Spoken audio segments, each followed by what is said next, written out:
गर्मियों का मौसम था। हर तरफ आसमान से आग बरस रही थी।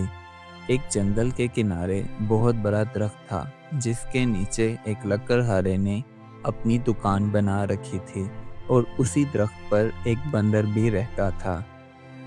लकड़हारा हमेशा अपने काम में मसरूफ रहता और उससे कभी भी ये इल्म नहीं हुआ था कि इसी दरख्त पर एक बंदर भी रहता है।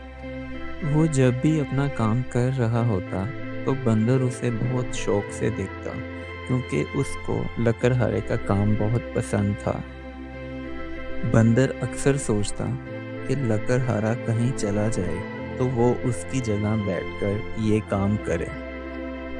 एक दिन लकड़हारा बैठा सिगरेट पी रहा था, तो बंदर भी केला खाने में मसरूफ था कि अचानक लकड़हारे को कोई काम याद आया, तो वो उठकर वहां से चला गया।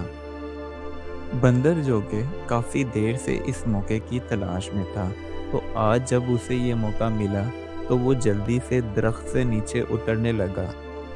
पहले तो वो लकड़हारे की कुर्सी पर बैठ गया। उसके बाद वो आरा पकड़ने के लिए लकड़हारे की मेज पर चढ़ गया।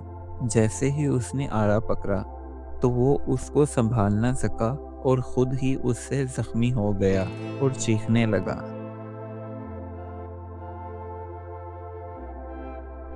बंदर की आवाज़ सुनकर लकड़हारा भी जल्दी से वहां पहुंचा। इतने में बंदर मर चुका था। लकड़हारे ने जब आरे की तरफ देखा तो उस पर भी खून लगा हुआ था, तो वो उसकी मौत की वजह समझ गया और कहने लगा, बेवकूफ बंदर जानता ही नहीं था जिसका काम उसी को सजे। इस कहानी से हमें ये सबक मिलता है कि हर काम को वही शख्स बेहतर अंजाम दे सकता है जो इस काम का माहिर हो। Do like my videos and don't forget to subscribe my YouTube channel. Also press the bell icon.